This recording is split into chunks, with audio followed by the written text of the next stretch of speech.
Hello. Hey Union Chapel, how you doing? Great to see everybody. Well, welcome. I'm Jonathan Green from Ear Music.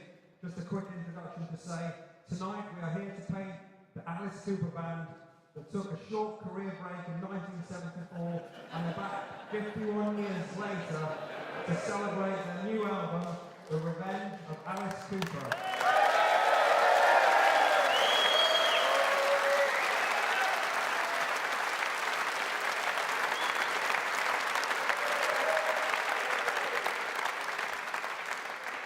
We're going to play you it in full, and then I'll be back straight after. Okay, have fun.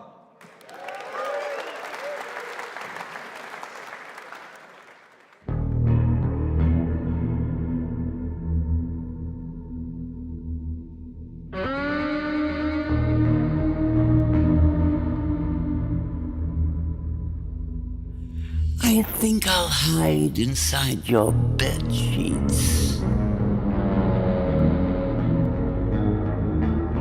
coiled into the folds so white. I'll just watch you while you're sleeping, darling, and decide if I should bite.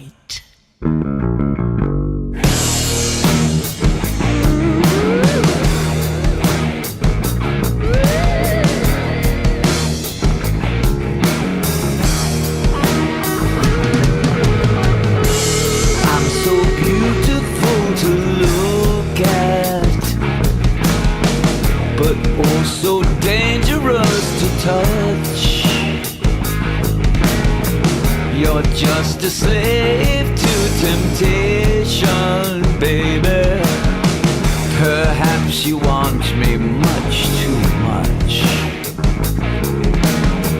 I think I'll hide inside your bed sheets, coiled into the folds so white.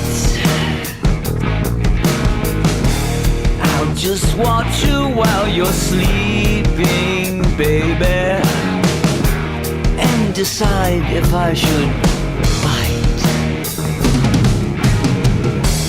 Yeah, yeah, yeah, yeah, yeah, yeah, yeah, yeah. Yeah, yeah, yeah, yeah, yeah, yeah, yeah. Yeah, yeah, yeah, yeah, yeah, yeah, yeah.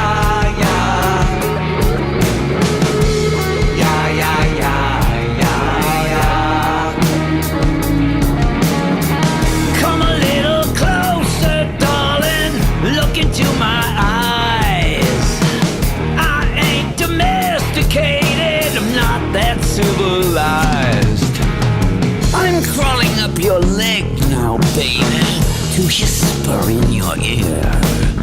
A little poison lie now, baby. You've got nothing to fear. Yeah, yeah, yeah, yeah, yeah, yeah, yeah, yeah. Yeah, yeah, yeah, yeah, yeah, yeah, yeah.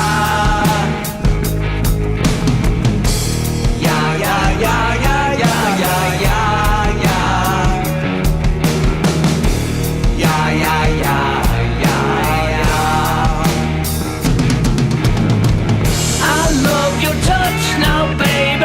I love to feel your skin.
some money in my pocket, and I'm relatively fine because I look real good.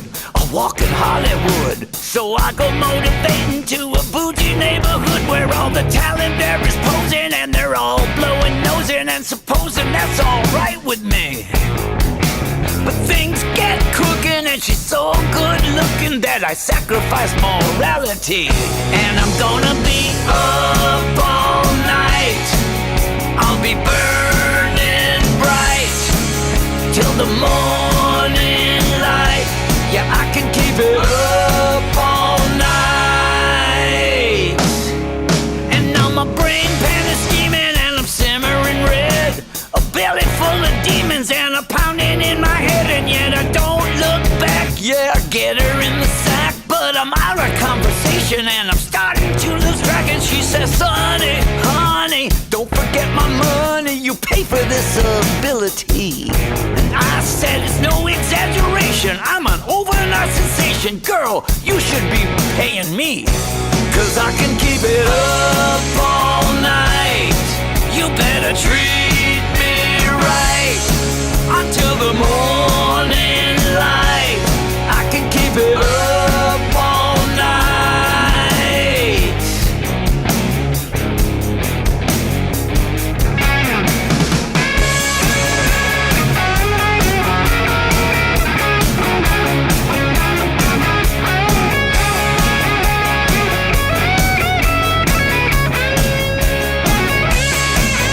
So word gets round and my legend starts to grow, 'cause all over town it seems that everybody knows I keep it up all night till the morning light. I'll be burning bright. Yeah, I can keep it up all night.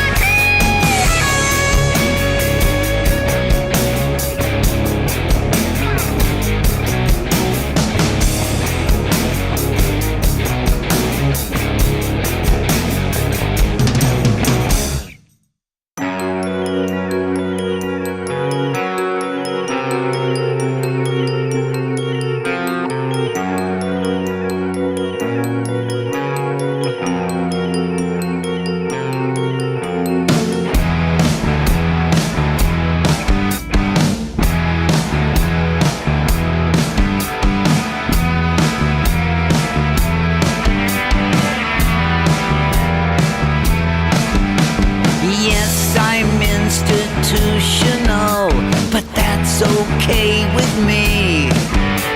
I love these walls and lonely halls. It's where I'm supposed to be. But when I'm lying awake at night, oh, reeling from my meds, there's something flying around my face, buzzing around my head.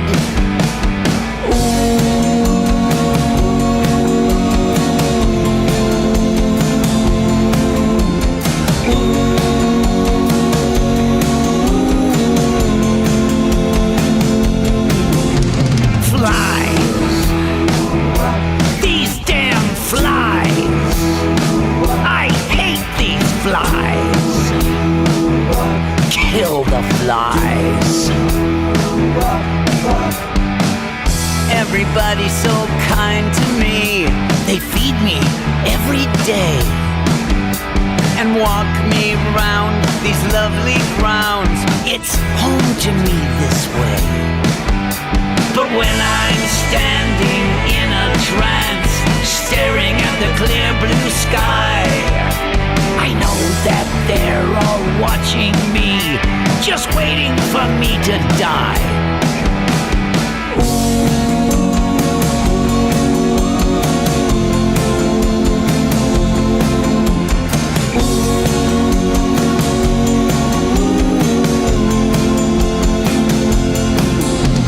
Flies! These damn flies! I hate these flies! Kill the flies!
watching me, just waiting for me to die.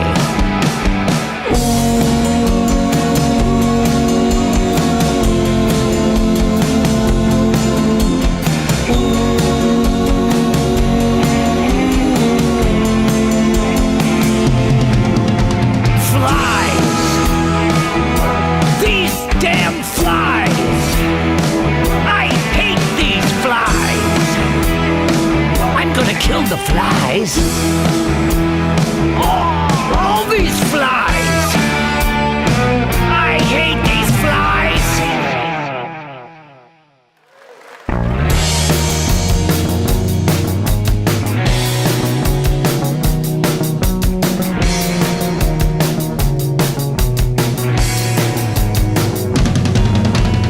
I watched her dance for them all night.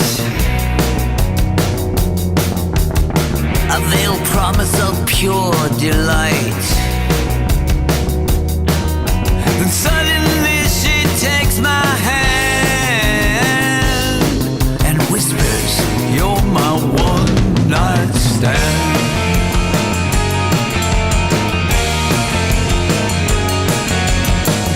In her bedroom bathed in white, she pulls me down and kills the lights. And in the danger of the dark, I feel the dagger at my heart. But she never sees the razor in my hand. Another bloody one-night stand.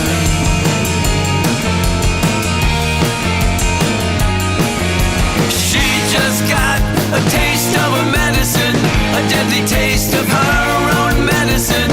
And I kiss her lips and walk away.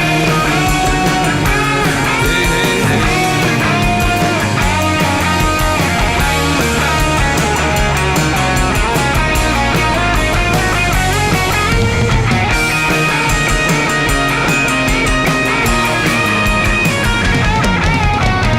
Another night, another play.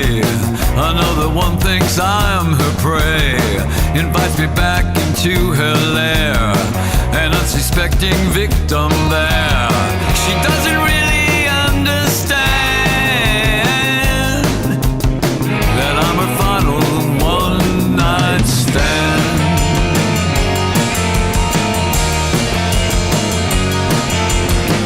She'll get a taste of her medicine, a fatal taste of her own medicine, and I'll kiss her lips and walk away. Hey, hey, hey. Such a lovely day. Good morning, Mrs. Calabash. Lovely day.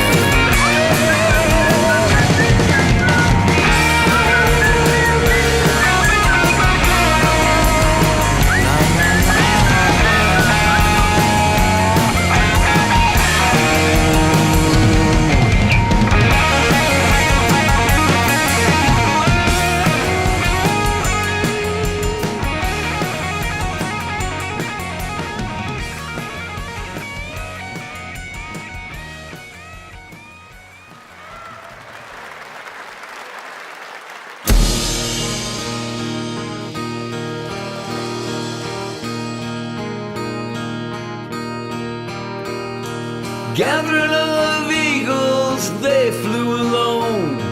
Hunters are for killing. Wrecking crews out, winner take all. A cool sound from hell is chilling. Young and innocent children of dust, don't cry, it's only thunder. The angry silence of mice and men. Here I am, a stranger. Blood on the sun. Blood on the sun. Blood on the sun. Johnny got his gun.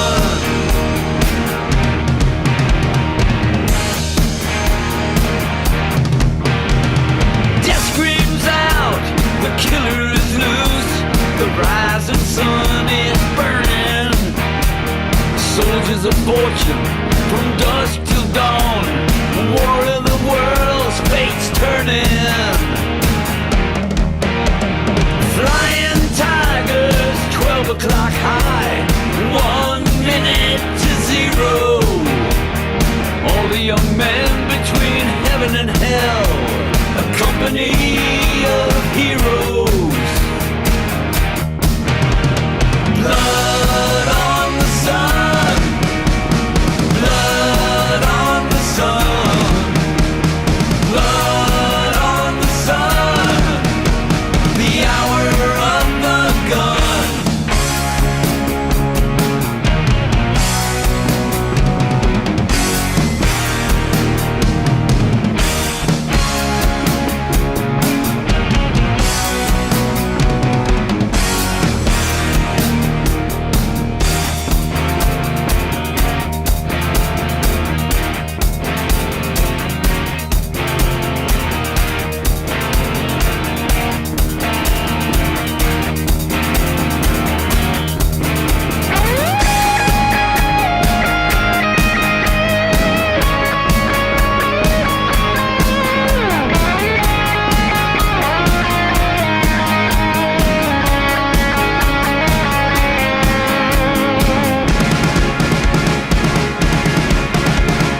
the way of your dreams. Well, that's just how it seems.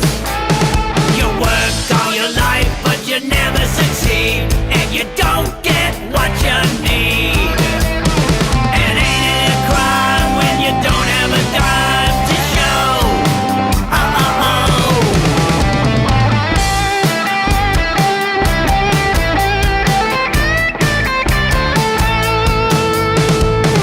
And now I'm 65, and yeah, I'm still alive, but I ain't seen my wife in quite a while. She may be dead upstairs, or maybe she just don't care about my music or my laundry pile. Was I wasting my life? Were they right all along? Should I bury my wife, or just write another song about the crap that gets in the way of your dreams? Well, that's just how it seems. You work all your life, but you never succeed, and you don't get what you need. And ain't it a crime when you don't have a dime to show? Oh, oh, oh.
a mystery. I wish the hell you'd get off my TV.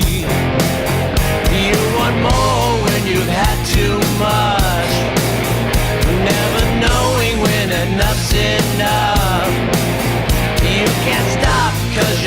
jealous. And you cry 'cause you got it rough. Cry 'cause you like it rough.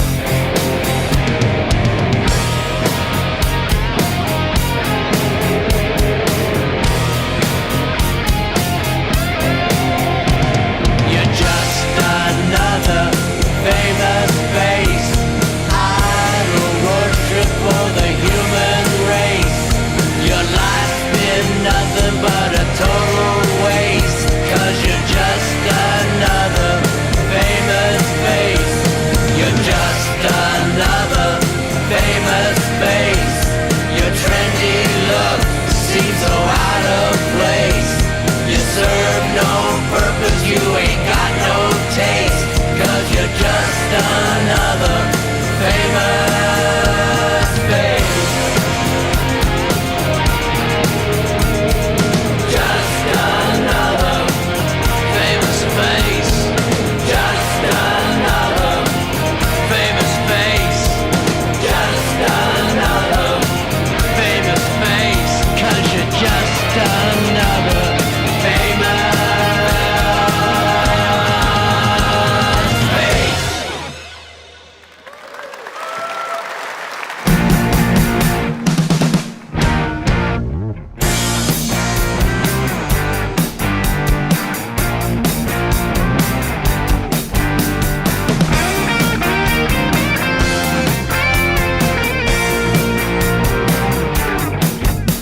The almighty dollar makes you walk a little taller. It's a power that shoots you right to the top, when it's flowing like a flood, and we're all drowning in the mud. That river keeps rolling and it can't be stopped, no. We work and work and work all day. We're working all our lives away. Money doesn't talk, it screams. Money's at the root of all our dreams. It's the devil at the door, the monster in green. Money doesn't talk.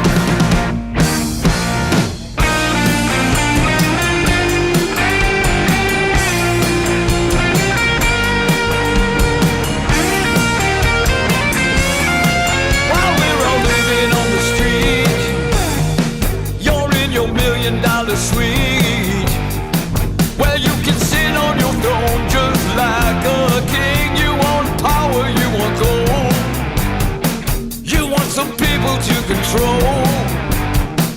To be a master of puppets where you pull our strings. We work and work and work all day. We're working all our lives away. Money doesn't talk, it screams. Money's at the root of all our dreams. It's the devil at the door, the monster in green. Money doesn't talk, it screams, yeah.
I'm a rebel, I'm too much. I got a scotch and soda, that's my crutch. A pearl stiletto and a bag of weed. I'm east of Eden and a real bad seed. I love to rock, but I need to roll. And ain't no shock that I won't grow old. I flash my Casanova smile. They give an inch and then I take a mile. I said, hi-de-hi, ho-de-hey. I love to live in a dangerous dream, and I'll probably die that way. I got no home, but I don't care. I got snakeskin boots and long blonde hair. A chip on my shoulder and a stolen guitar. Put it all together and I'm a star. I'm high all night and I sleep all day. I smoke and drink all my cares away. I got no reason and I got no plans, no expectations of the promised land. I said, hi-de-hi, ho-de-hey. I love to live in a dangerous dream, and I'm probably gonna die that way. Hey, hey.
Materialized from out of the stars, moving with such hypnotic grace, a heavenly body and a hell of a face.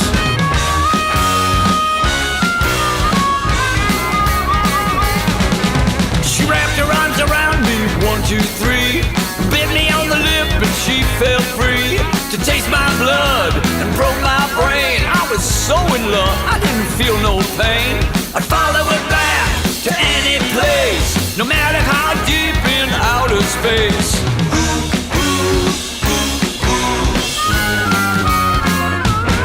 I got the intergalactic vagabond blues. I got cosmic debris in my shoes. I'll never forget her gift from above, and I don't regret that alien love.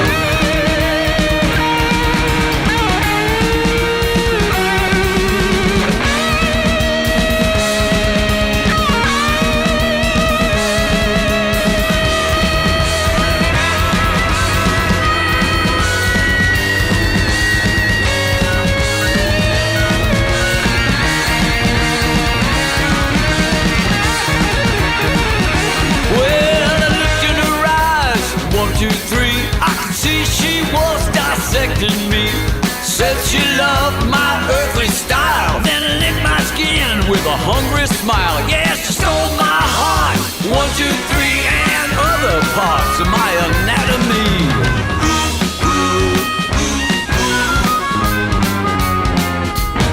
I got the intergalactic vagabond blues. I got cosmic debris in my shoes. I don't regret the state I'm in, and I pray someday she comes back again. I got the intergalactic vagabond blues. I got nowhere to go and nothing to lose. I'll never forget her gift from above, and I don't regret her.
just knew.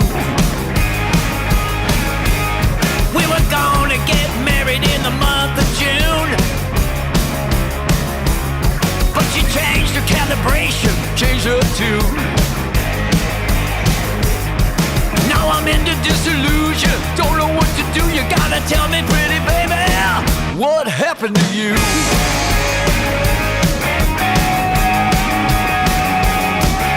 you're driving around town in a coupe de ville, drinking pink champagne and popping pills.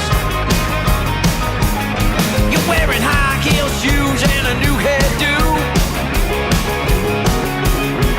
Got a poodle on a leash and A mink or two. yeah, you put me in confusion. Don't know what to do, Better tell me, pretty baby, what happened to you? what happened to you? This is something I just can't construe. What happened to you? What happened to you? What happened to you? If you're being cute, It don't compute. what happened to you?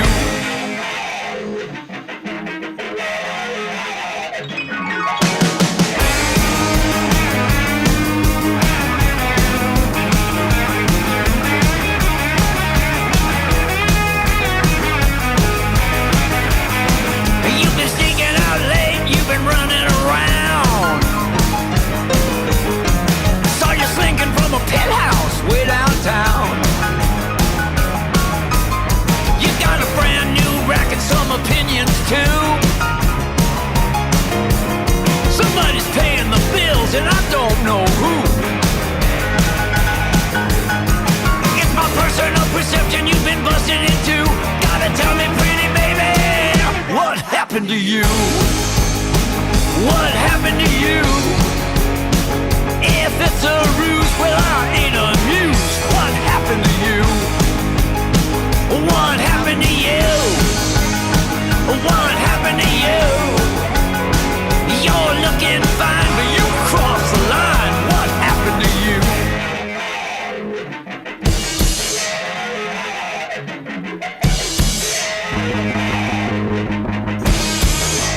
What happened to you? What happened to you? You ain't the boo that I once knew. What happened to you? What happened to you? What happened to you? You turned the page and I'm enraged. What the hell happened to you?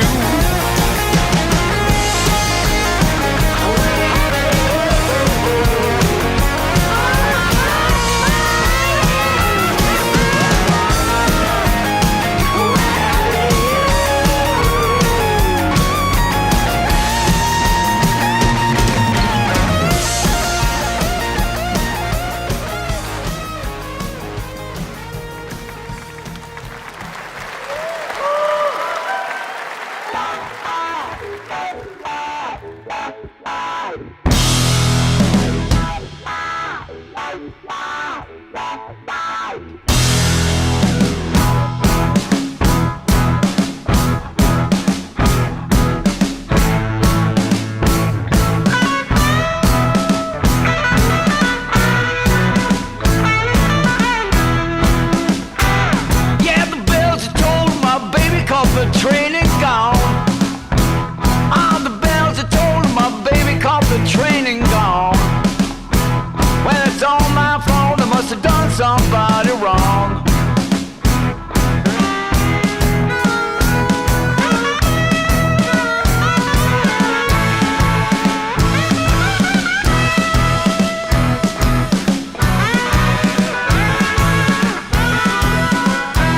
Well, it's all my fault and I just can't explain. Yeah, it's all my fault and I just can't explain.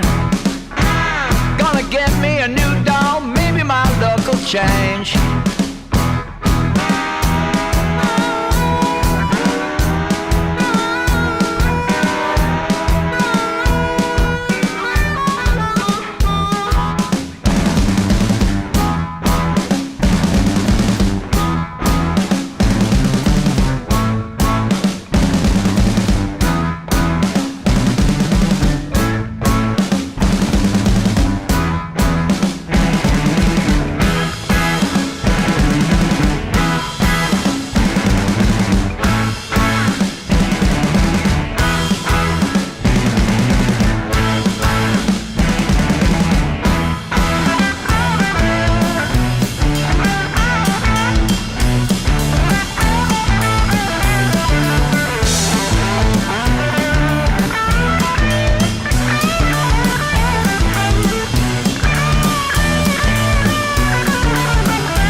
telling me that my luck would change. I've been going round, now look at me. I done someone wrong.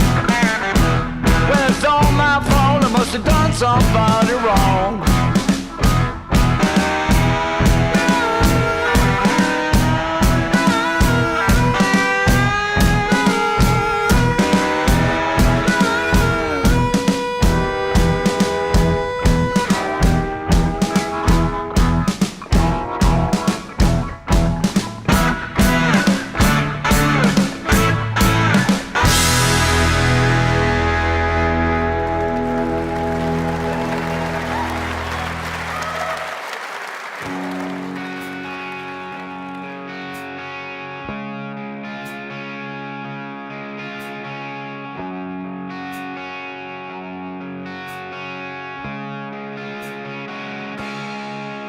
Your rivers went raging by.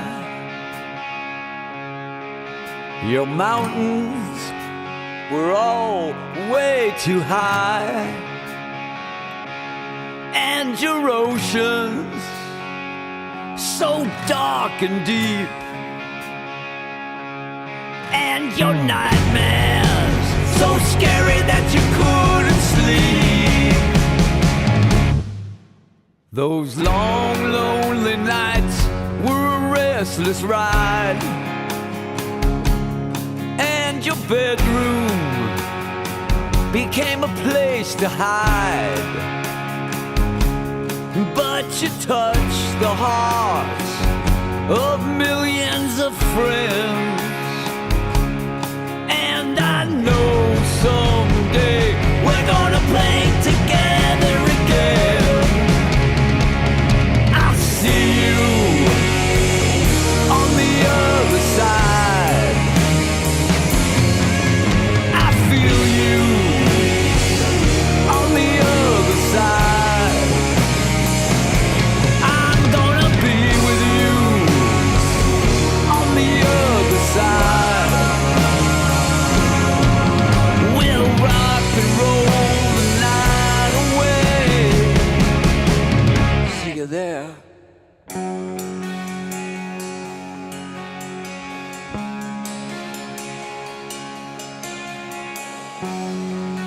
We'll rock the night away. Now your raging rivers are just gentle streams. And your bedroom a sweet place to dream. Your oceans are always sunny and blue. And your mountains echo with the songs that we're singing for you. I'll see you on the other side. Yeah, I feel you on the other side. I'm gonna be with you on the other side. We'll rock and roll the night away. I'll see you on the other side. Yeah, I feel you on the other side. We're all gonna be with you on the other side. And we'll rock and roll the night away. See you there.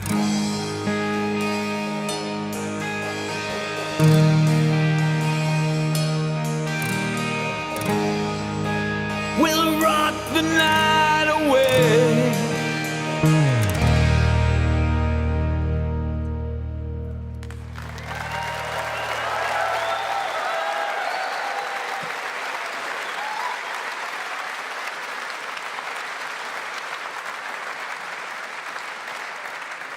Hello, hooray, Union Chapel, how are you doing? We're here to celebrate the revenge of Alice Cooper we're going to bring everybody on one by one.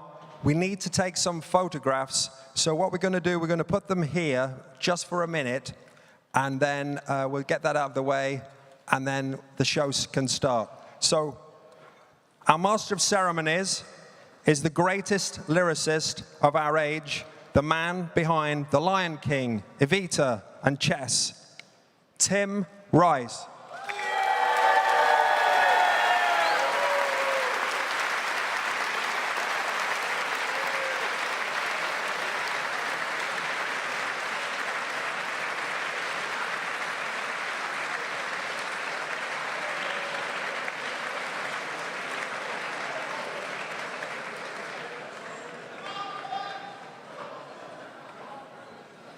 I should say that again, perhaps. Our master of ceremonies is the greatest lyricist of our age, the man behind The Lion King, Evita, and Chess, Tim Rice.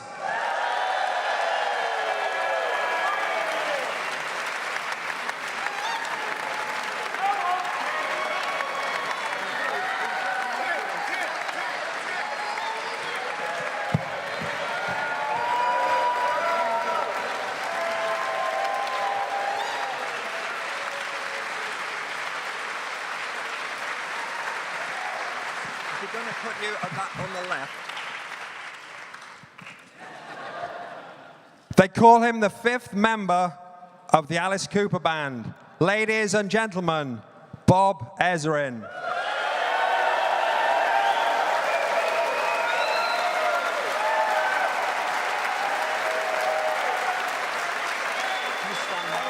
Yeah.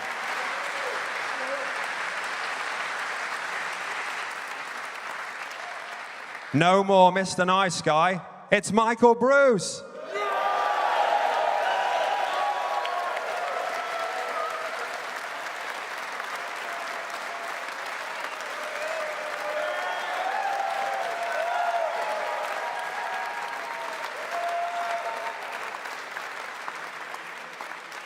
They call him Dr. Dreary. It's Dennis Dunaway.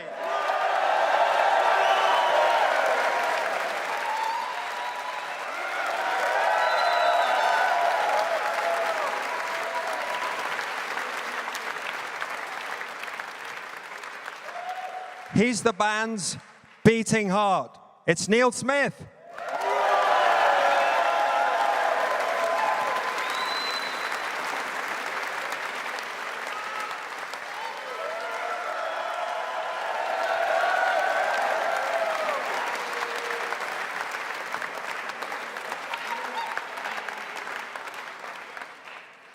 Oh no, it can't be.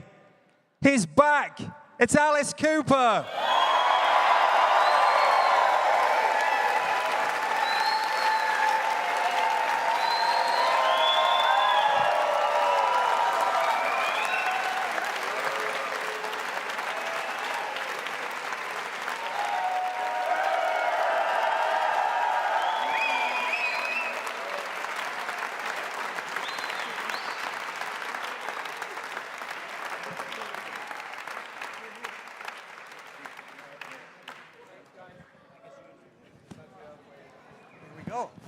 Hello, hello. Is this how you hold these? Yeah. Actually, mic drop. Before we start.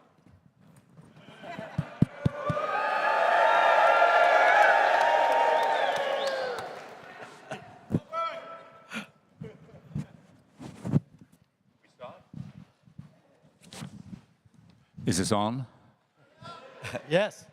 Hello, everybody. It's great to be here. I'm very honored to be here as the straight man.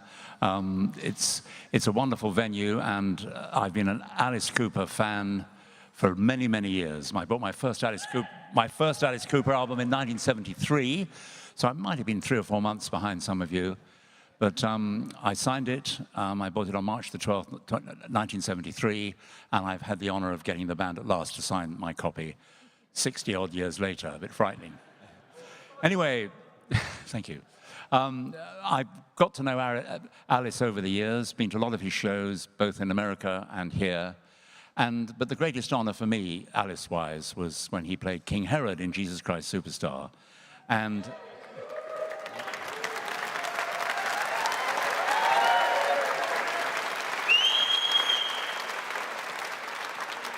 it was in New York a few years ago, and he, genuinely, I can say this, of all the Herods who've played Superstar over the years, he was the best, because he was sinister and funny simultaneously. And that was what was so brilliant. Normally, he's only sinister, but he managed to be very funny as well. And, of course, he can sing. And he nearly stopped the show, which was difficult as there was a crucifixion due 5 minutes later. But he did well. Anyway, I'm honored to be here asking you guys questions. It's been great to meet the other fellas in the band, and of course Bob, who I've met before. So I've got a lot of questions here from fans and all over the shop, all over several shops. And of course we're talking, or we're hoping that this will inspire you all, if you haven't got it already, to get The Revenge of Alice Cooper, which I've got a CD and a vinyl copy already. Right, the question here, the first bandmate question is, how did the first day back at work feel in the studio as a band, making what has turned out to be a great album? It really, is Mike? Okay, go ahead. It was fantastic after the plane ride. I got over that, but it was great to be back with the guys again and recording again with Bob, and we just had a great time. It's hard to express. It's like, I guess, going to a class reunion, you know, people you hadn't seen in a while, but we had seen each other, but we had a great time. Great. Dennis, anything to add? I felt like we were 51 years late. Right. But like Michael said, you know, you walk into the studio with Bob Ezrin, and he's got all of the energy and excitement, and then we're all in the same room together. We revert to high school kids again, and we've got a bunch of songs that we're really excited to do, and we had a blast. Great. Neil, anything? Well, we've actually been seeing each other for a long time over the decades that we've been since we've recorded a full album. So it was great to finally, you know, we played on a couple of Alice's solo albums, and it's always the same. Like Dennis said, we go in the studio, same stupid sense of humor, same jokes, you know, but over time, they even get stupider, and that's the, you know, that's the true meaning of an artist, to up your game all the time. So no, we've always had a great time together, and that's I think the chemistry that kept us through the Hall of Fame, all the way from 2011 to now. Things just got, you know, it was the right time to do it. Alice, what do you? You know, it was like no time had gone by as far as like I felt so natural in the studio with those guys. It was just like really, I think all of us had a hard time not smiling. We were just having such a good time in there, and everybody brought in songs. I mean, everybody's a writer here, so we just put the songs in a big pile and just started working on them, and I think. It's a strange sense of humor when these guys get together, and it shows up in the songs. Yeah, and some of the songs make one or two quite serious points, but they're basically fun. They're good time songs, but there's a little bit of advice for people in some of them, I think. Often quite strange advice. It's a bit hard to take. But Bob, you were the director. That's completely accidental. And I just lost my voice and just started to cough. So it's somebody here is wearing something that I'm allergic to. Pardon me. It was, for me, it was so much the same as when we first started out together. We have the same frames of reference. We all grew up on television. We all grew up in isolation. They lived in Phoenix, Arizona, which is the major city in America that's the most distant from the next major city. I grew up in Toronto, which is across the border in Canada, and so our cultural references came through the radio and through the things that we saw on television, and when we first got together in 1970, one of the things that was so automatic about it was that everybody's sense of humor seemed to be in about the same place. Yep. We'd all watched the Bowery Boys. We'd all seen the same, horror movies. We were dealing from sort of the same cultural place. And here we are. This is now 55 years after that. And we get back in a room together, and the same tired jokes were told in the studio. The same lousy movies were referenced. It was horrifying. It was actually one of the worst experiences of my life. I can only say. Anyway, no, it was wonderful, and thank you for letting me air that. You know, the funny thing was we never, ever listened to any producer. I don't know why we listened to him. But we didn't listen to Frank Zappa. We didn't listen to anybody. And for some reason, Bob came in. He was as raw as we were. But he believed in us. He saw something he really believed in. And his punishment for not firing us from Jack Richardson sent him there to get rid of us. And he went back to Jack Richardson and said, I know I'm fired, but I signed them. And from then on, it was perfect. There's a question here from Simon Keane, ticket owner. I don't know whether that means he owns a ticket store or just one ticket, but it says, what does the band consider to be their biggest break of their early years? Was it the formation of the group with the 5 original members, or the signing to Zappa's Straight Records, or was it Bob? What was your lucky break in the very early days? Or was it something else entirely? I think all the above, but the last element that we needed, because we had a record deal, we had a great manager with Shep Gordon, and we needed a producer that could make some hits for us. We'd recorded 2 albums that we loved, British for You and Easy Action. We loved the albums, but they weren't commercial successes. So, and we were playing big outdoor venues, concerts in the late 60s, and we could get a standing ovation. We didn't have a hit record. We could still play our music, do our show, and get a standing ovation. We just needed that one element hit record.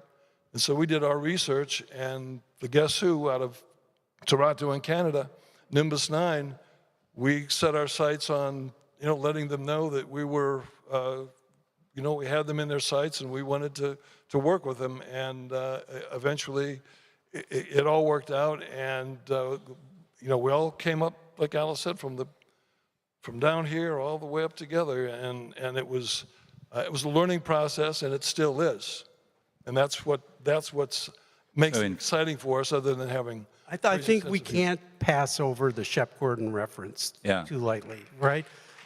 I wasn't there when they all first met. But I can tell you, if it weren't for Shep and his persistence and his brilliance, and it wouldn't have mattered what we'd done, I don't think. We needed that bridge to the world that Shep provided all of us. Yep. Well, there's a question here for the chairman, which I think is me, I've just realized. If we provide the script and the band provides the music, would I be willing to produce the Alice Cooper story live in the West End?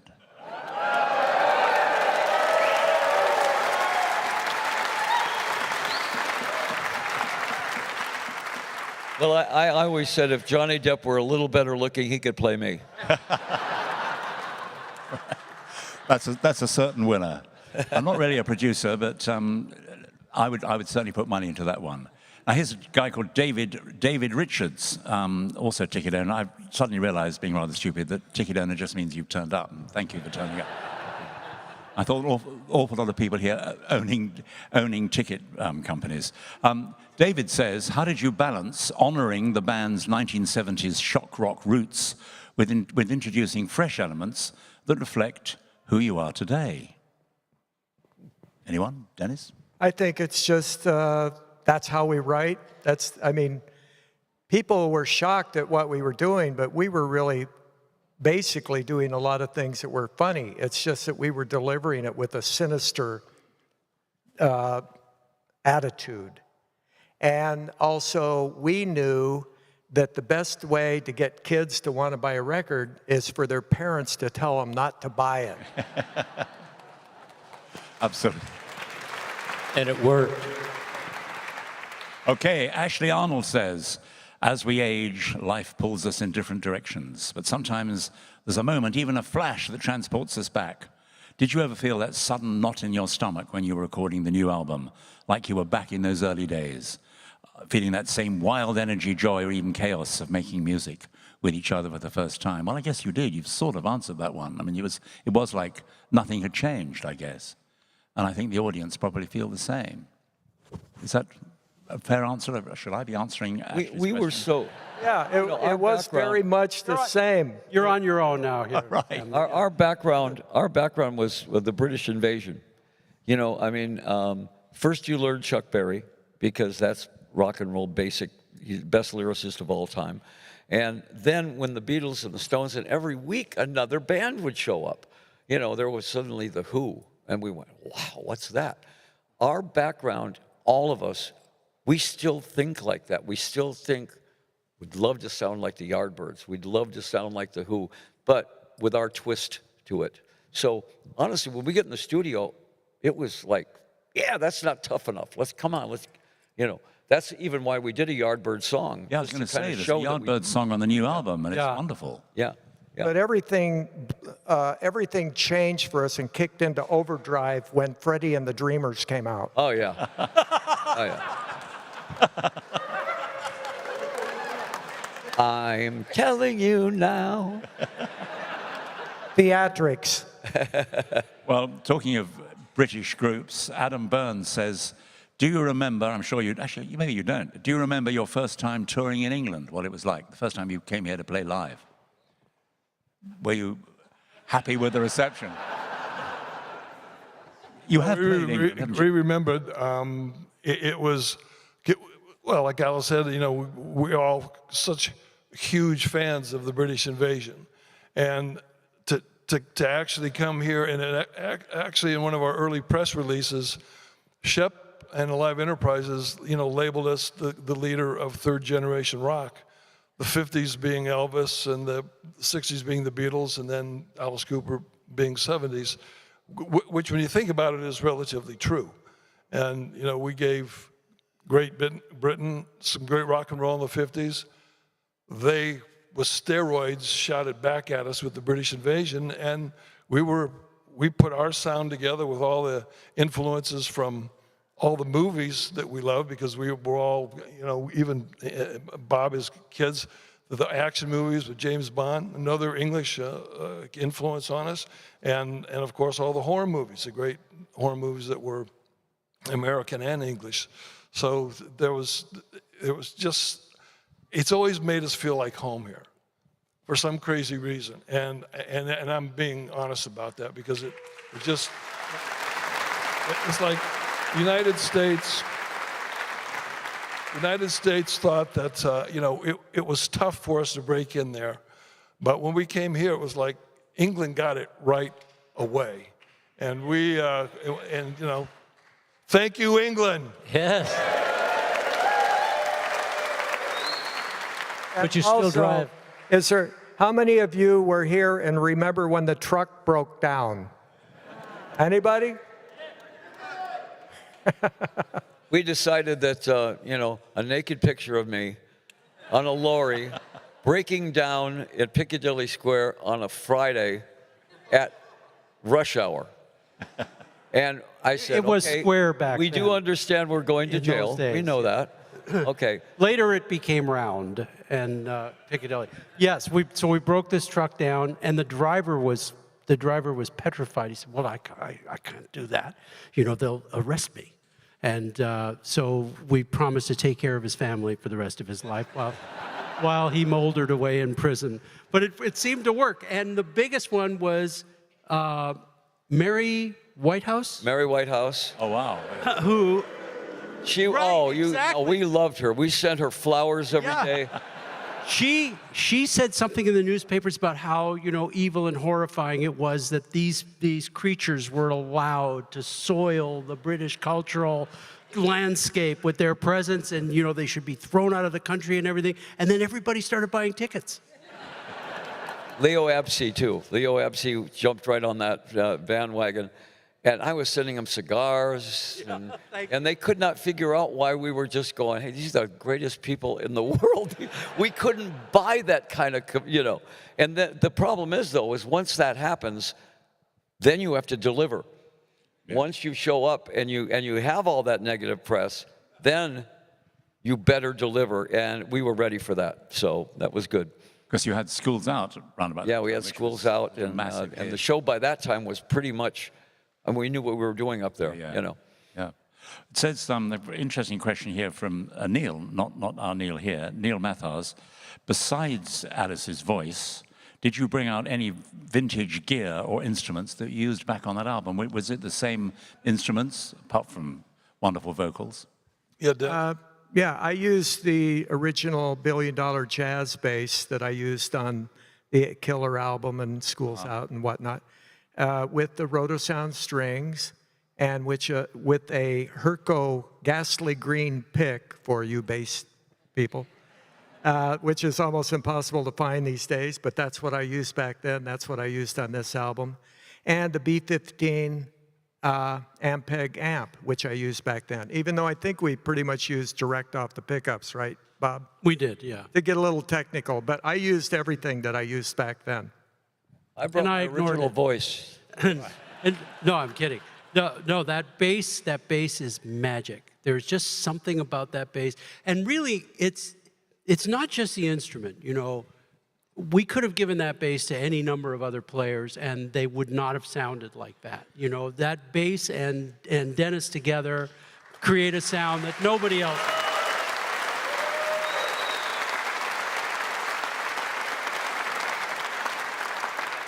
By the way, I have a photograph of Bob in his office, in his recording studio in Nashville, holding the bass, and he's attempting to do a kick.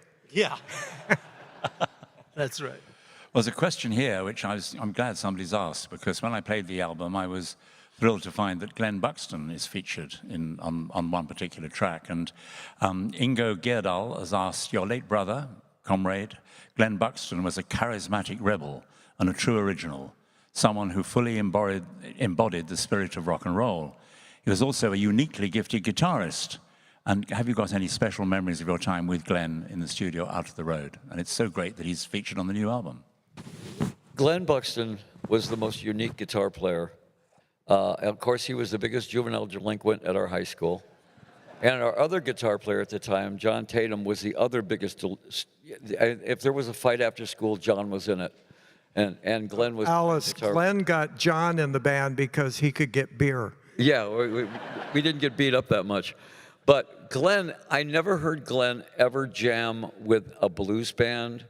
The only jam I ever heard him do was with Sid Barrett. Wow. Him and Sid Barrett would sit in the house with two echoplexes going back and forth with each other. And that's who Glenn was in heaven doing that. And how did you get the wonderful solo onto the album? Was it something, was it difficult to mix it in? That was a cassette that I had of a wee hours of the morning jam that Glenn and I had. He had this riff, he called it Astute Lobotomy for some reason. And we were just jamming. I kept this cassette in a good place away from magnets all these years, and I told Bob about it. And he said, yeah, we can clean it up and we can use it. And then he added a click track, and we wrote a song right on the spot in the studio. Yeah. So there was only just what you hear. That was the only bit where it was just Glenn by himself, and then we, for anybody who cares about the technicality of it, we shaped it so that it was in the right tempo, and cleaned up a bunch of the noise and made a loop out of it, and then all of us just started playing in the studio, and the song came so fast. It was really remarkable. It was like Glenn was in the room with us. It was so think about it. It was like since 1973, Glenn did the riff, and now he's saying the song came together so fast. Glenn actually wrote the riff for Schools Out, which was one of the great riffs of all time. And the whole album is dedicated to Glenn.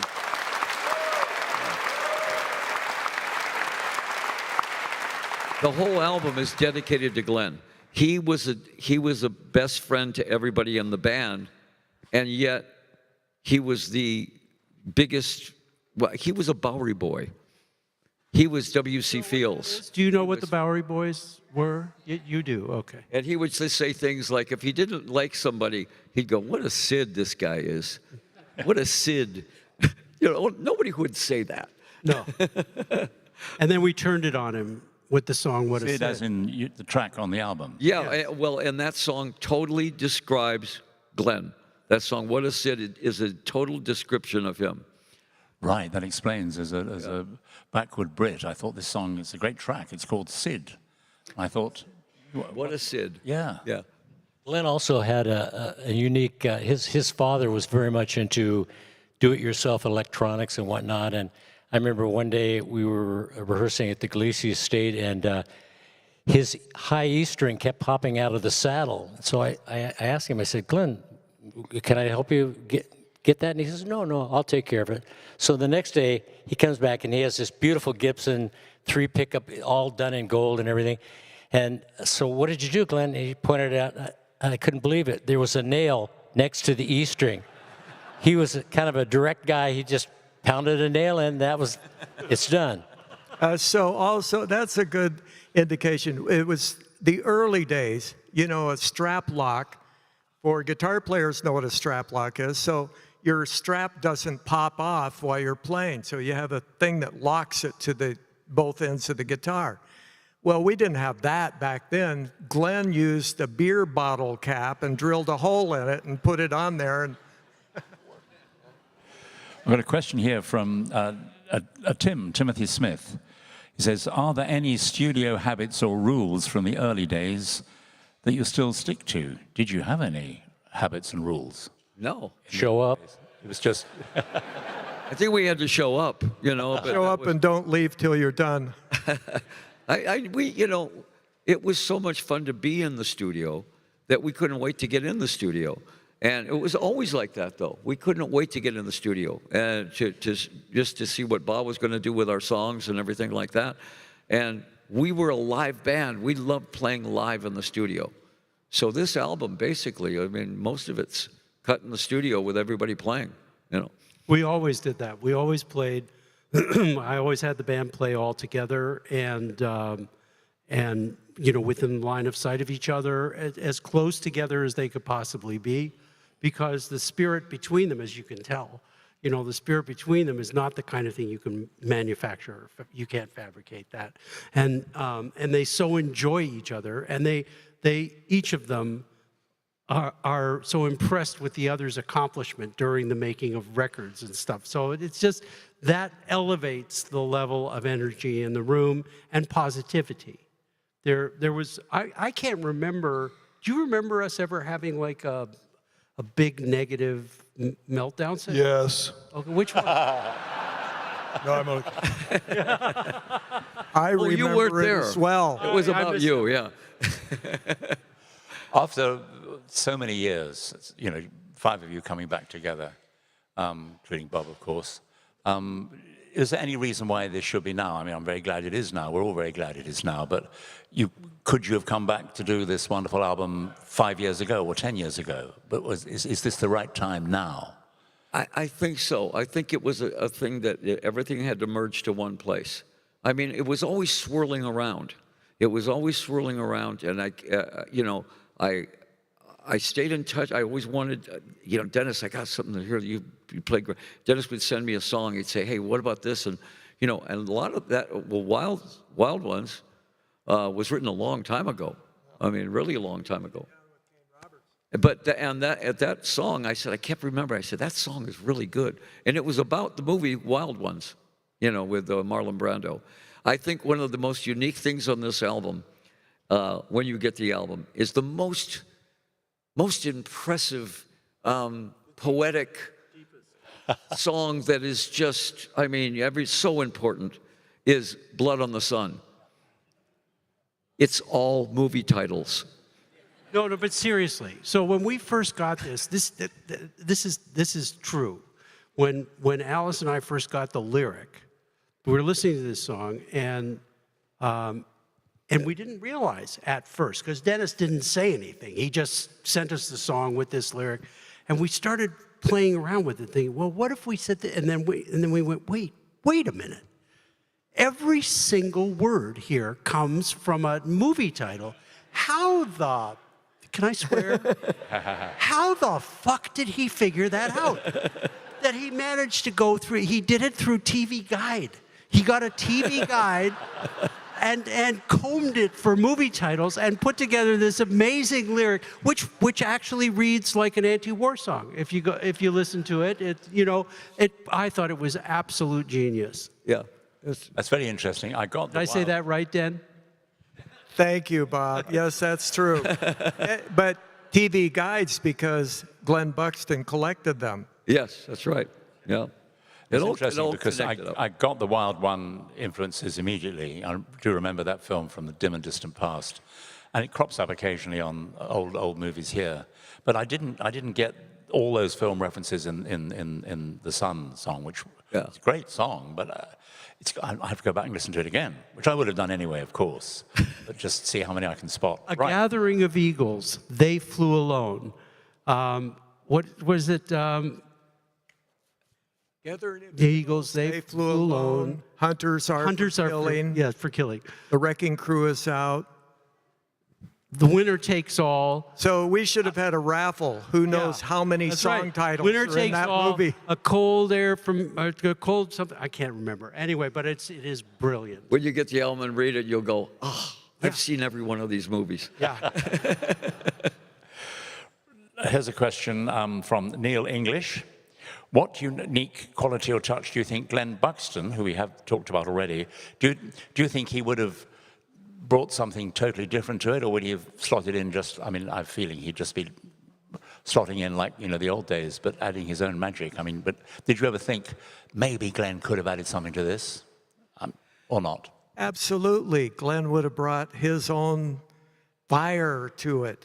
But we did, I think, a really good job of, because the Spirit is always there for us, Right. We think of him daily. But the thing that would have, I think, been different is the way that Michael and Glenn worked together, because those guitar parts were always intertwined and so complementary to each other.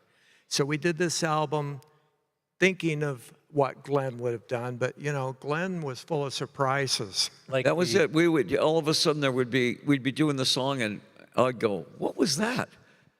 And they'd say, oh, that was something Glenn put in. I went, that is the weirdest thing I ever heard, but it works. But that was him. Yeah. He would bring these little giggy things in that would just like go. Bob, you remember when we were over at the studio in England? Was it Morgan? We were at Morgan. Yeah. And Glenn and Bob used to have to prep Glenn. He had to tape everything that Glenn made sounds. It was like his bone hanging from his ear. He had earrings, bracelets. He was like a gypsy. Every time he moved, it was like ching, ching, ching, ching, ching, like this. It's a question. He had a chicken leg hanging off of his necklace. Now, there's a question about $1 Billion Babies, which was the first Alice Cooper album I bought, which the lads have just signed. But Paul Noble, fan question, asked, during the making of $1 Billion Babies, which song was a nightmare to record most, if any were, and therefore presented the biggest challenge? I mean, there's a couple of big hits on it, like Hello, Hooray and Elected, but it all sounds effortless, but yet... For me, it was Morgan Studios, because Harry Nielsen and Keith Moon kept showing up totally plastered. And they would fall, they'd knock things over, and I remember Neil and I thinking, we've got to keep the tempo down, because when those guys weren't there, we kept thinking they're going to barge in and ruin everything. So we had to keep the tempos down, because we were in a hurry to get done before those guys showed up.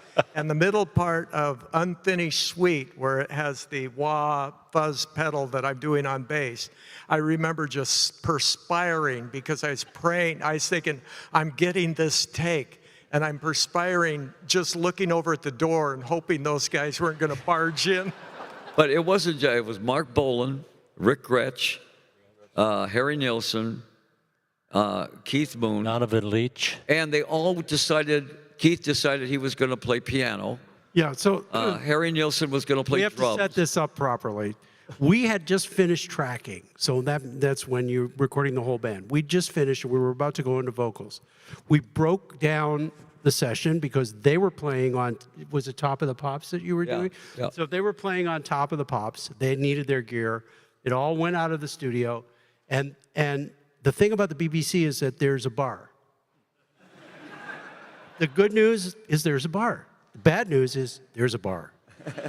And all of these people were there and decided they're coming back to the studio and they're going to record like the session of the century. And they all get into it's like a clown car. They get into one car and they're drunk as skunks. On Ashley Pandell, your publicity guy, calls me at the studio and goes, Bob, the greatest band in the world is coming to the studio and they want to record right now. So we had to get everything out of the cases, set the studio up, and get ready and be, nonchalantly just sort of sitting in our chair as they walked in. And the door bursts open, and this rabble comes rolling in, tripping over their tongues. They were so drunk they could hardly speak, and everybody goes to an instrument they don't play. It's the truth. And so this session proceeds. Harry Nilsson becomes the leader. Do you remember? Yeah, Harry decided we were going to do a version of Put the Lime in the Coconuts. It ended up being so vile. It was... that I hope that... It wasn't lime he wanted to put in the coconut. No. So the greatest recording sound, first of all, Keith Moon couldn't even stay on the drum stool, let alone keep a beat.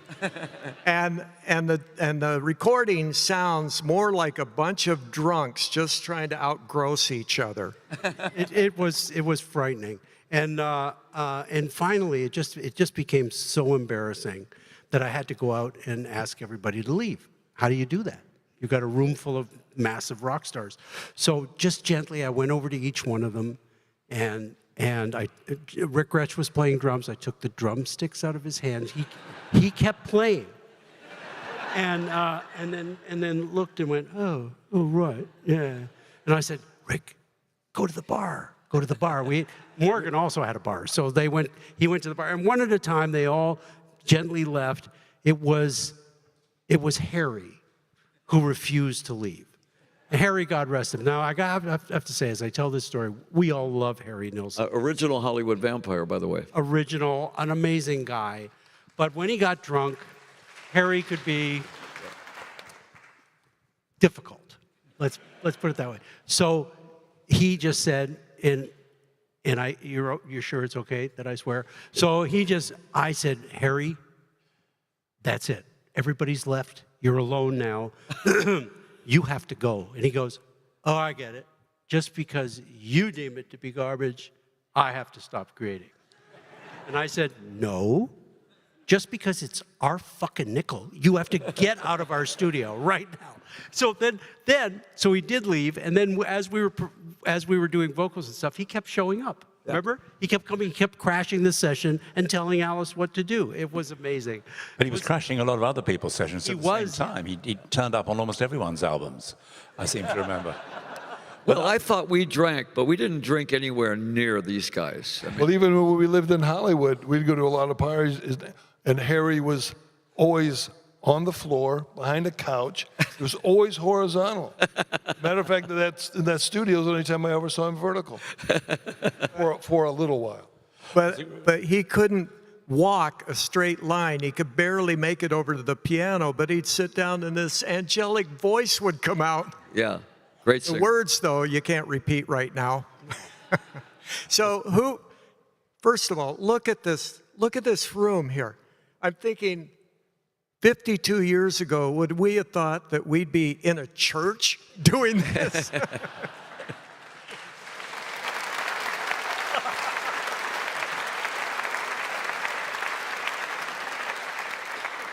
Well, there's a question here from Sweden, from Erik Holmström from Sweden, and it's to Bob. And listening to you just now, I think it's a very apposite question.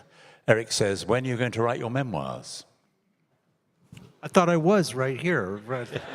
You're all taking notes, right? I expect you to send them to me next week, please.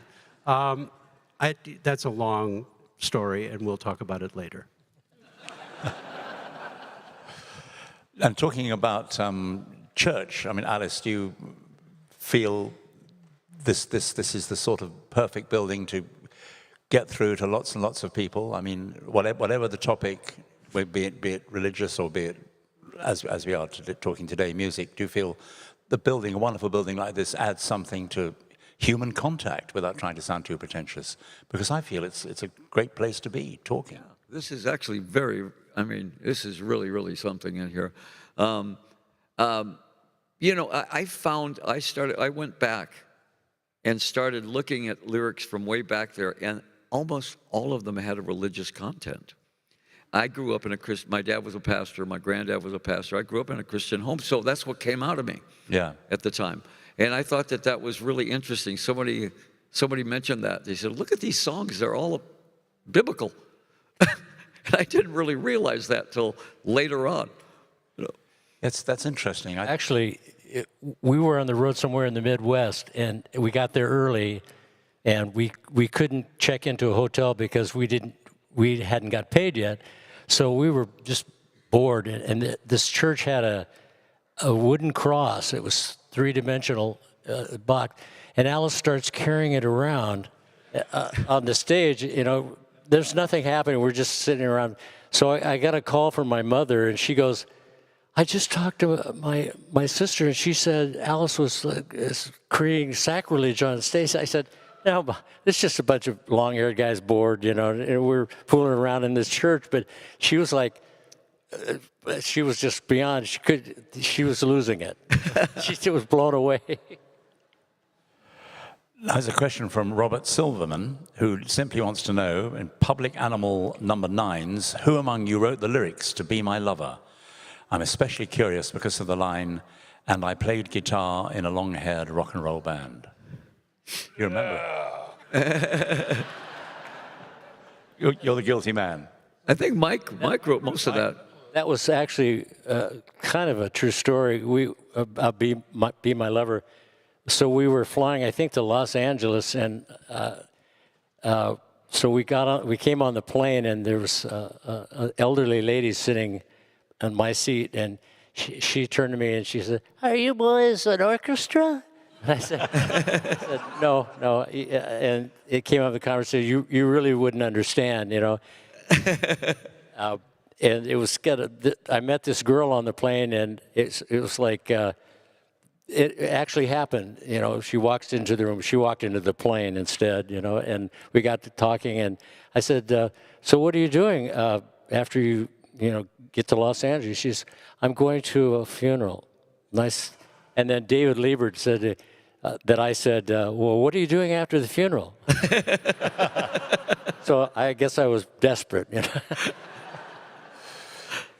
Here's another question about some old hits from Todd Carey. I think Return of the Spiders on Easy Action is one of the earliest thrash metal songs ever.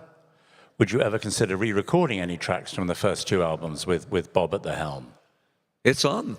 Yeah. It's an extra cut. We did. It's on. We did that, and we also did Titanic Overture. We found, actually, I hate it when this happens, but a really lovely young man located the original multi-tracks for that, shared them with us. Alice and I went in the studio. And we added a vocal to Titanic Overture because it was originally just an instrumental, and it was only one go-around long. So we made it 2 go-arounds long, and Alice wrote a story for it, and we gave voice to the Titanic. And then with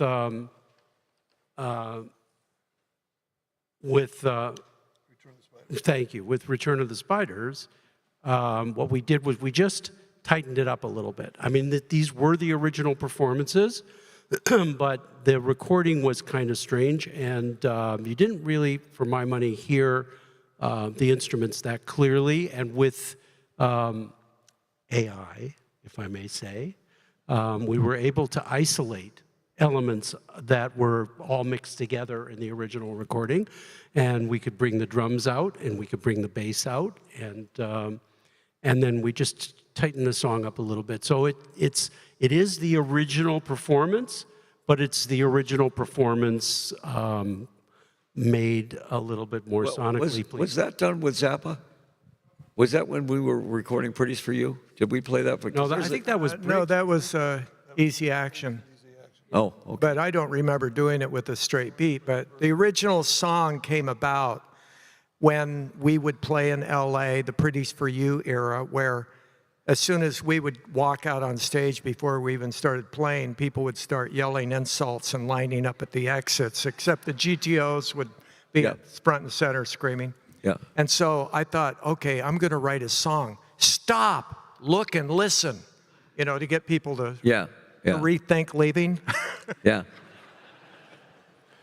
That song was really. If we redid that song the version that we did on that album, Right.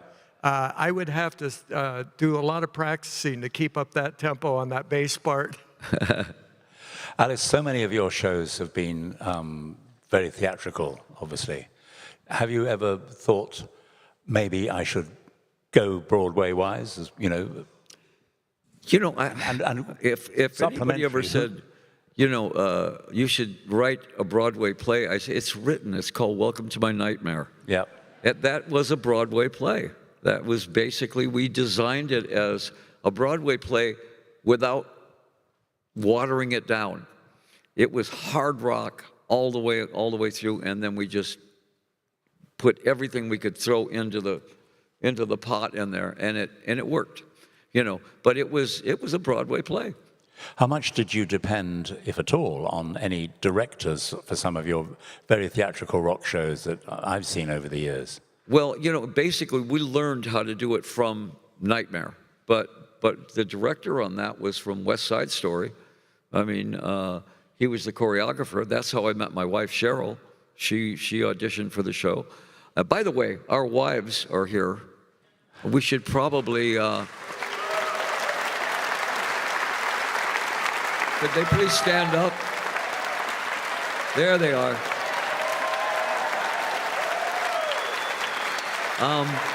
We would all be gone a long time ago if it weren't for them. We somehow got all the right wives. And speaking of directors, we've got Rob. Yes, Rob Roth is here. Rob was directed one of our shows. And directed some of your shows. Rob Roth did. Well, also did a little thing called Beauty and the Beast on Broadway. And where's Rob? Rob, where are you? There he is. There he is, back there. And has always helped us out, when it comes to when we're putting things together. I got an idea, Well, that was how I got to know you, because Rob worked on Beauty and the Beast, which I was brought into in rather sad circumstances. Yes. It was the great Howard Ashman who wrote the lyrics for the movie of Beauty and the Beast with Alan Menken's music. He was a great lyricist, and tragically he died before the show. And the show needed extra new songs, and I got the gig to work with Alan, and then, of course, with Rob. And Rob said, among other things, he's been working with you. And I thought, and it was interesting because I'd been in the musical world almost exclusively, and I love rock and roll and heavy rock and everything. And it intrigued me enormously that he'd worked with the Alice Cooper Band and with you. Yes. And so I went to see a couple of shows, and I thought, yes, this is extremely theatrical. It's great stuff. And this is not just Welcome to My Nightmare. It was regular shows with great songs. I mean, you doing Schools Out is as great as any big diva doing something from West Side Story. It's fantastic. And all the shows that I've seen of yours over the years have provided visual things just as much as great music. And it works. Well, thank you very much. And of course, that's coming from a guy who's written everything you've ever heard. No.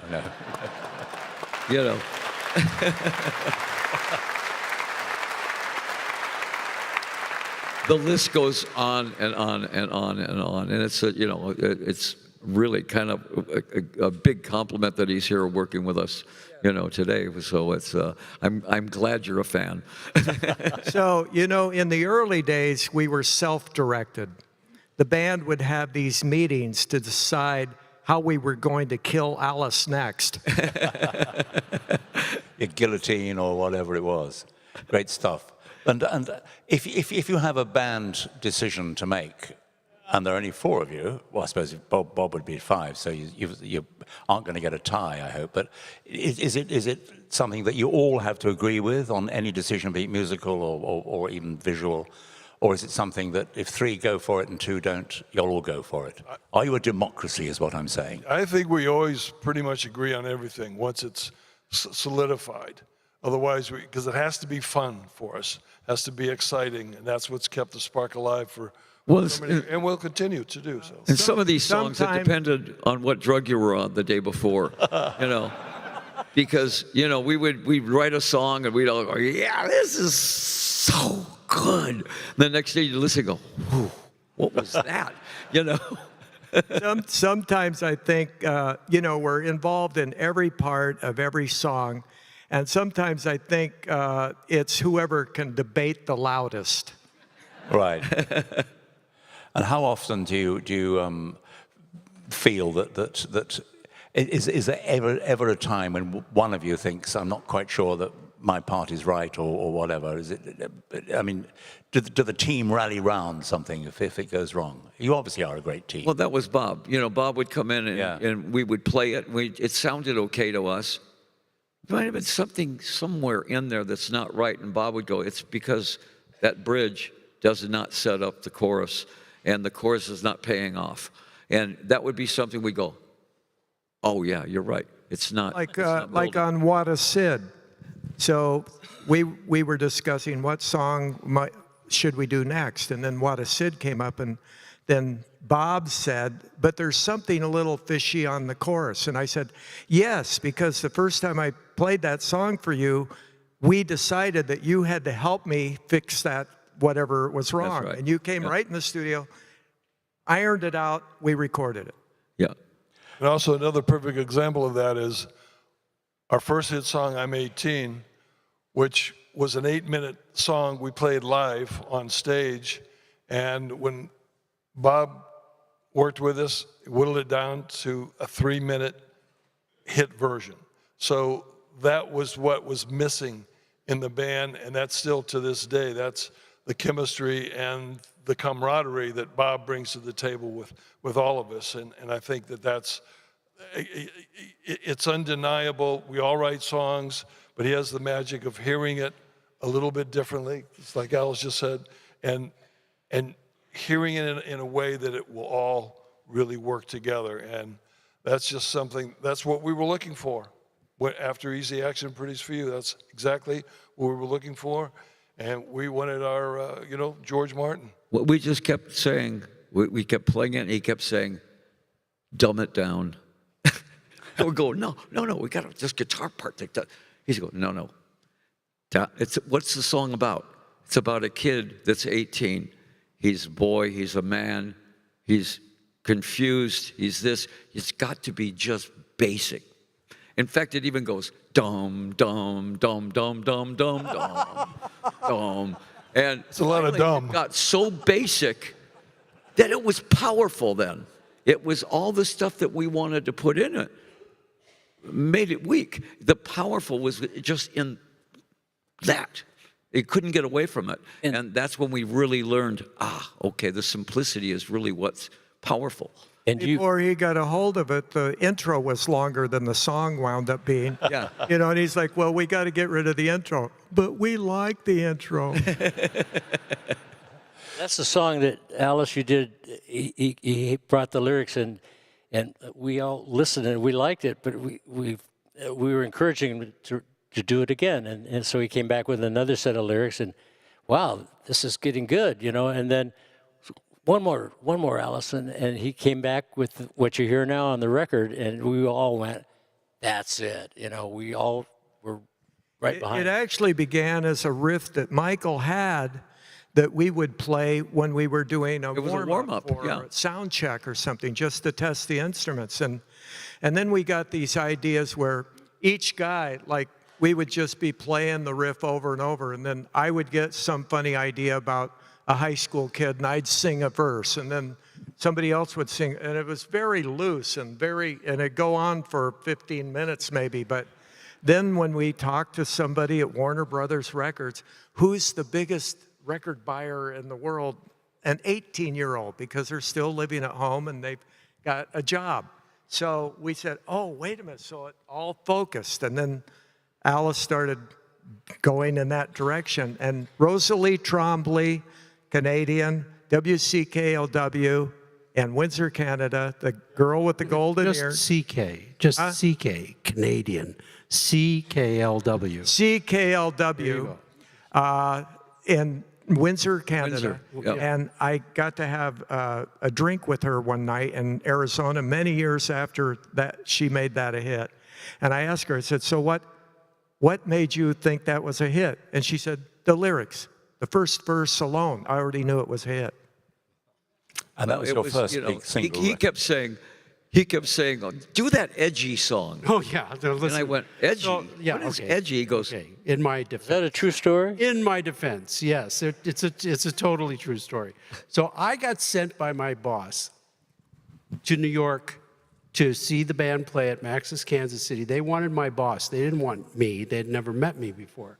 And they wanted my boss, who produced the Guess who at that time had a song called American Woman, which was #1 in the world. And it's been, covered many times since then.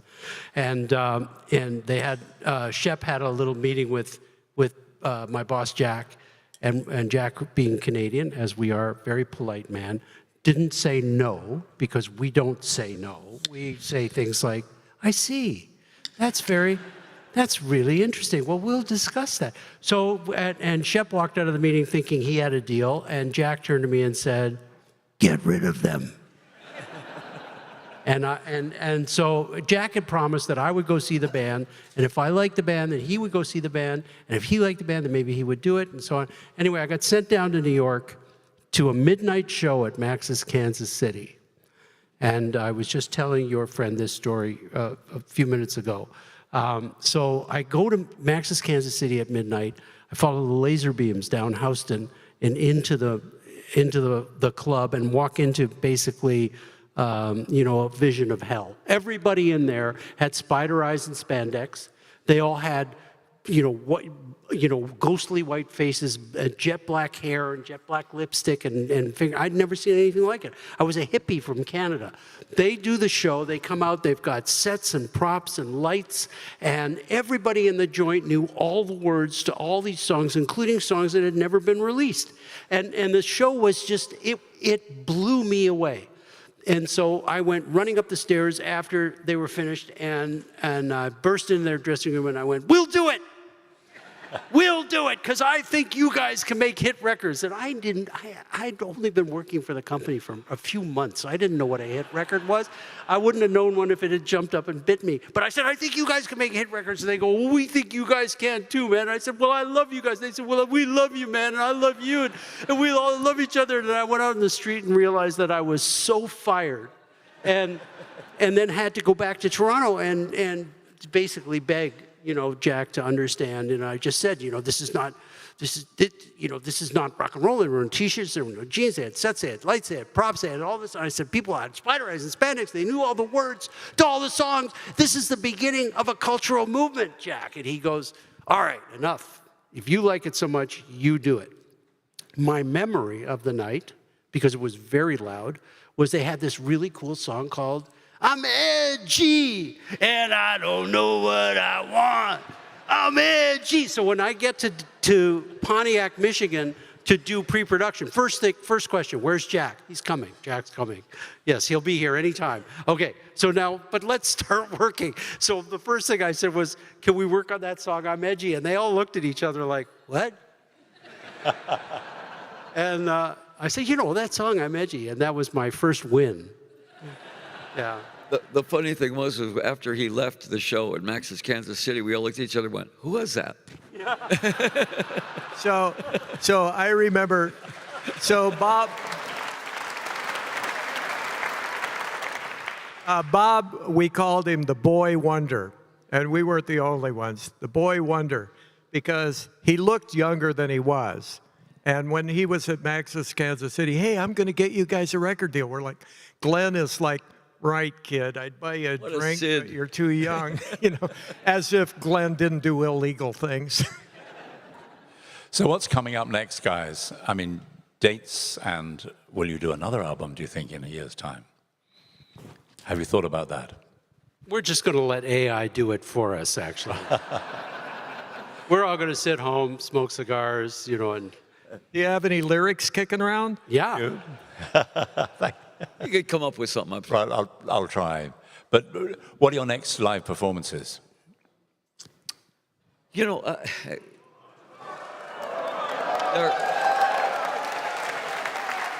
don't know if you're going to be there tomorrow night. Yeah.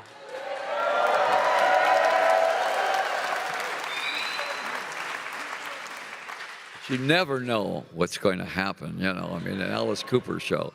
Yeah. And do you think, after this wonderful experience with this album, that you might, down the road in a year or so, maybe do another one? You must have got inspired, I would have thought, by some of the ideas that have burst out from this record. I would think there's another... Well, somebody... Well, yeah. Yes. Why wouldn't we? This was so much fun, and it was so good that I can't imagine that we would just stop. Yeah. You want us to Somebody stop? mentioned, they said, well, when a one-off project like this, I said, whoa. I said, what do you mean a one-off project? Yeah. Who says this is a one-off project? We're having a really good time. We're really enjoying the process. We've really enjoyed everybody's reception to the record. By the way, you just heard it. What did you think?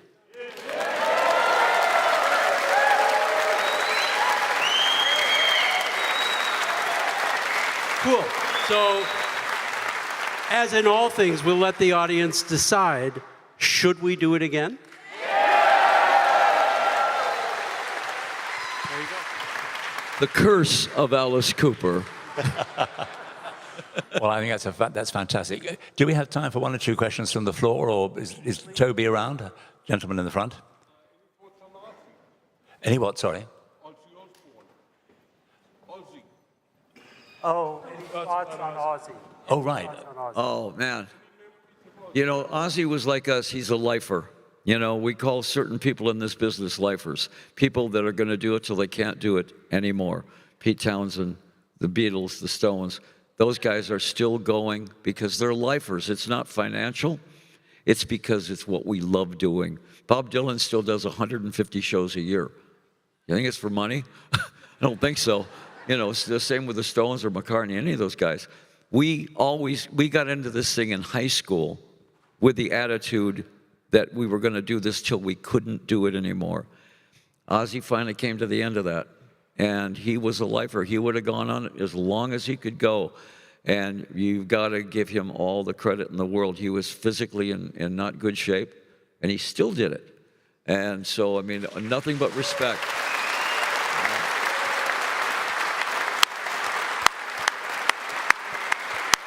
So I said, somebody asked me about it, and I said, well, a giant boulder has crashed, but rock will roll on.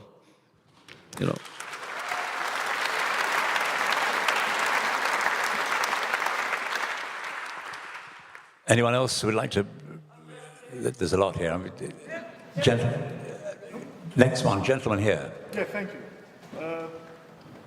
What do you hope that younger fans that only get to learn Alice Cooper from, say, Poison or Stupid will take, that haven't heard the old band and the old songs, will take from the new album? Okay, what was that? Sorry. What do you think younger fans who may have come into this career at Poison or after all that hadn't heard the original stuff? We're more punk than they are. What do you think they will think of this new album? Is what he was saying. Well, it's hard rock. What is the one music that has sustained through all kinds of changes in rock? It's gone to punk, it's gone to grunge, it's gone to disco, it's gone to this and that. The one music that goes right straight through is guitar-driven hard rock. It's So also that fan that came in on Poison is pretty much on the same maturity level as we are. well, it's just true. When you look at the Aerosmith, the Stones, Guns N' Roses now, bands like that, Alice, we're hard rock bands. The Stones are doing it because they love doing it. There's no other reason that, and it's not, you can't get away from it. You're addicted to it. I'll do this till I can't do it anymore. Same with these guys. And as for the younger fans, I'm always hopeful for the future, and I like everybody else hates the term, rock is dead, and believe me, we hate that term. And in the United States, it's there are musics right now that are more popular. So when we get with social media right now, we hear from people all over the world, and since the album was announced, that there was a fan that had written me an email and said that I just can't believe in my whole life that I would ever be able to go buy a brand new Alice Cooper album, and I'm 15 years old. It was great. That's funny. Of course, the gateway to younger fans that we do see all the time is School's Out. Yeah, that's the anthem. There was one more. We've got time for one more. There was somebody over here. I can't. Special relation to this country, guys. School's Out, for example, 1972, the biggest selling single in Woodrock's history. The following year, Billy Got Back was #1, straight into #1. What have you got that makes us want to love you? Because we love you to death. What have you got that makes people love you? That makes you want to love me? Well, I mean, look at us.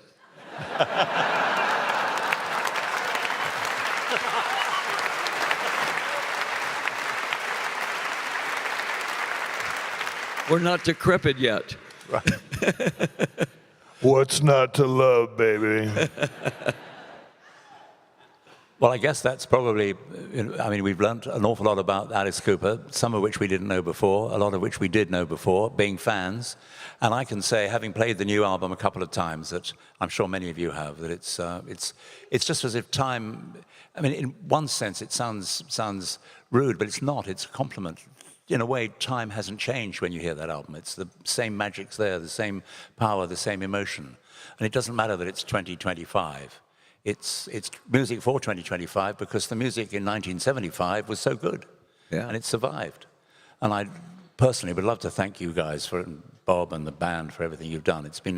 I've loved what you've done over the years, and I've laughed, and sometimes I've felt sad at some of the songs. Only Women Bleed, things like that. Great songs, but there's a great sense of humor. You've got to have at least 20% fun coming out of every record. And that does with you lot. So well done. Thank you.